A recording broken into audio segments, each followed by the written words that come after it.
Trinity, aka Naomi. And I'm Ariane, aka Cameron. And we're the Funkadactyls. You're watching Be Real.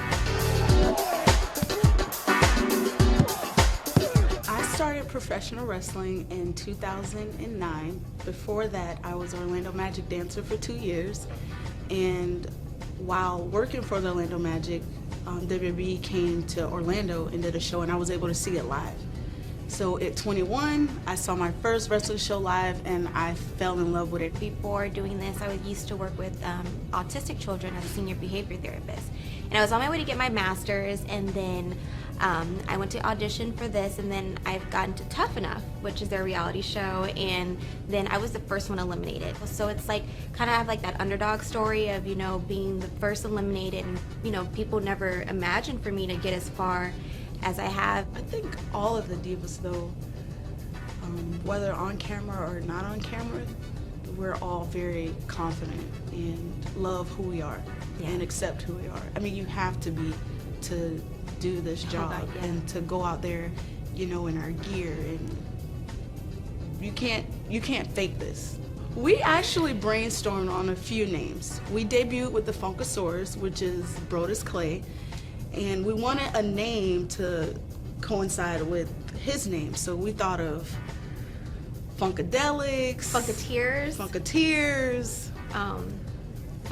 was it like Funktasticles? There we go. There were a few names, but we all agreed. Even Brodus, we all agreed in like the Funkadactyl, because it's like the baby, like the little baby dinosaurs, I guess. It still had the dinosaur name mixed in with it, so it went with Brodus, and it was original.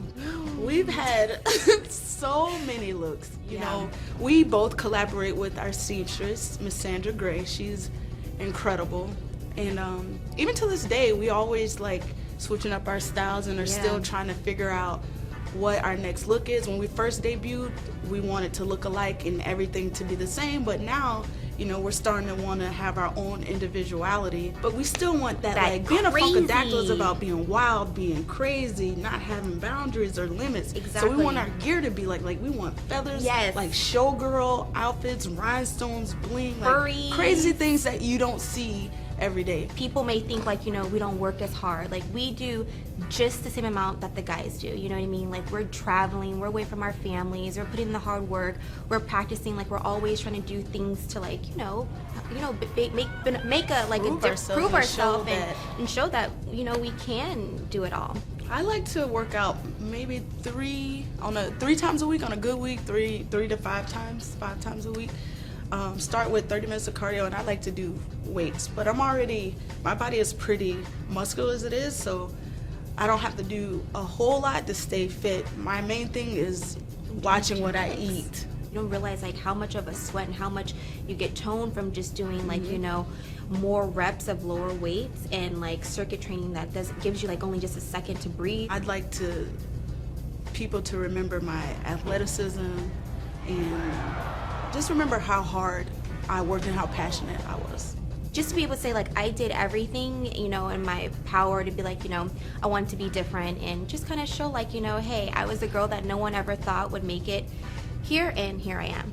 A lot of things I think that people are able to see on Total Divas is that, you know, like we're human and we're normal just like any other person, and we all go through hardships of, you know, makeups and breakups and, you know, relationship things and, you know, medical issues, this, all that, and it's amazing, and I'm so happy to be a part of it, and that, you know, we're able to be a part of it too as like a group and just kind of show people like what the Funkadactyls are about outside of work. Just nice to be able to be a role model to say like, you know what, look, stay on the right path, you know, go to school, get all these things done, because look at all the things in life that you can achieve. My motto that I live by is don't follow your dreams, chase them. And you have to always believe in yourself, because the second you stop doubting yourself is when you'll lose it. And that's one thing I've always protected, is my dream and what I know about myself. You let any of that negativity seep in or get to you, it'll definitely affect you and change your views about yourself, and that's something you can never allow someone else